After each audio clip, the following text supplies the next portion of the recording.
Hi, welcome to Simply Country Cuisine. Today what I'm going to attempt to make is called Depression Era Salad. And after reading through all of the ingredients, things were meat probably, was kind of hard to come by back in the day of the Depression. What was that, in the 20s, I think? And these are all items that they could have grown in their yard, in their garden. Well, after reading this and doing a little research, they would make a large amount of this. Of course, they had big families. They probably could have eaten it in 2 meals.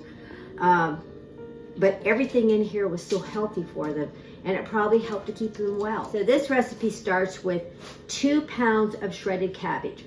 I wanted to make it easy on myself, so I went to H-E-B and I got the pre-packaged shredded cabbage.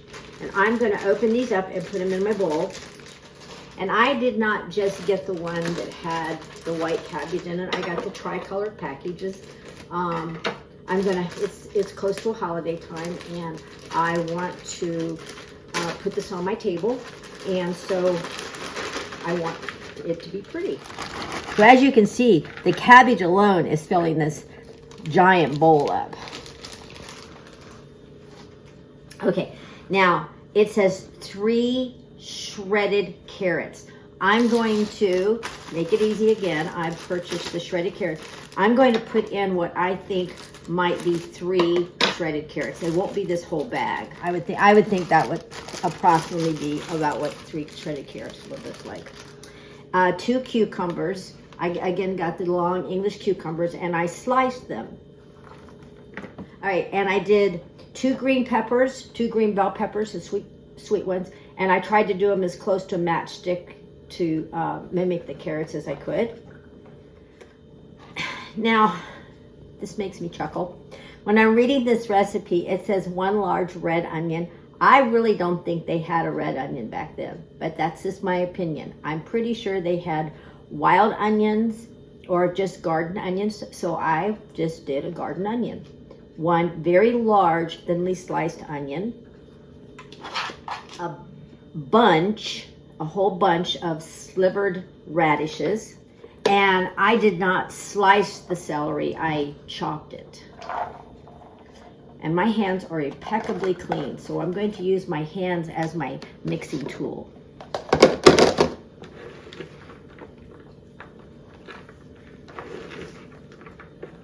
I just don't have any bowls big enough to mix all this together. But I want to get that cabbage up here on the top and try to get these vegetables, work them down into the center and the middle.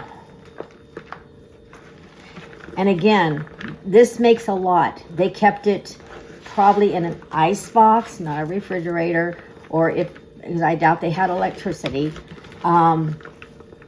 Or in the winter, they probably buried it in jars and put it in the ground to keep it cold, because that would preserve it. Or they may have had an ice house or a cellar, and that would have kept it cold enough that they could eat it without. And this again has cabbage in it. It's going to ferment a little bit. All right, I think I just about got all of it tossed around in there. Now, I'm going to set this aside. And again, I had to use a large bowl. I'm going to make the dressing. Now, it was 1 cup of vegetable oil. I'm not even sure how hard that was going to get for them to get that back then. They may have had to melt down lard or Crisco. 1/2 cup of very warm water. 1.5 cups of white vinegar. Now, a video ago or 2, I made a Paula Deen's house seasoning, and this recipe calls for salt, pepper, and garlic powder. Well, Paula Deen's house seasoning has salt, pepper, garlic powder in it. Now, if you don't have this, it would be 1 tablespoon of salt, 1/2 tablespoon of black pepper, and 1 tablespoon of garlic powder. So what I'm going to do is, I have a little measure here. It's probably about 1/2 tablespoon. I'm going to put 3 of these in my dressing. So that would be 1.5 tablespoons. I'm going to whisk this up. Now the water was warm because I'm going to add 10 to 12 tablespoons of sugar. And again, I'm not sure how readily available that was. I'm going to start with 10. That's why your water is warm. It's going to help dissolve that sugar. I want to give this a sample and see if it's going to need anything else. Nope, I think it's perfect. All right, now we're going to pour it over this. All right, now I really don't want to use my hands now because this would be kind of messy. So I'm going to try the spoon and see if I can toss it around in there. You can tell now that the dressing already is breaking down. It's starting to collapse a little bit. Boy, it sure smells good.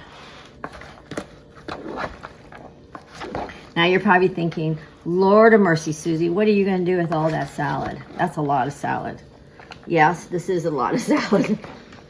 Well, I'm going to put it on a table for a meal, and I'm going to give a lot away. Yes, it's already breaking it down. Wow, it's beautiful. This is absolutely a beautiful spring salad. Let's see how this tastes. I like radishes, so I'm gonna try me a piece with a radish in it. That is tremendously good. Believe it or not, all that vinegar, it's not overpowering. It has the faintest sweet little taste. That's good. Now, what I thought would be kind of cute, I have these half-gallon mason jars, and I think it would help my refrigerator real estate spot.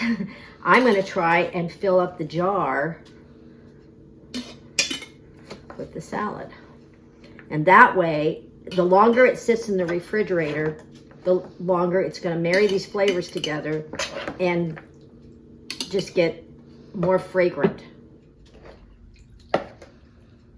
Okay, now what I'm going to do is put the lid on it, and I've got 2 more of these jars so I can fill them up. And when I store it in the refrigerator, I'm going to store it like this, and then later I'll go turn it, and I'll turn it again. You see what all the dressing that's moving through that? It's going to be able to touch all the vegetables. And there you have it, a Depression era salad. Very healthy, very good, and it will last for several weeks in the refrigerator. So thank you so much for joining us today here on Simply Country Cuisine. And please remember to subscribe, like, and share our videos on YouTube to be alerted on Wednesdays when they air. And on Thursdays, we have a Facebook page, Simply Country Cuisine. Please join us there as well. Just hop on and say hi. Tell us where you're from. Give us some ideas of things you'd like to see on the show. And if you don't have a place to worship, Glad Tidings GT Assemblies of God has 5 locations, 1 church in Central Texas. Please come join us at any one of them. I know Pastor Adam, Pastor Amber, Pastor Michael. They would all welcome you with wonderful open arms. God bless you and have a blessed day.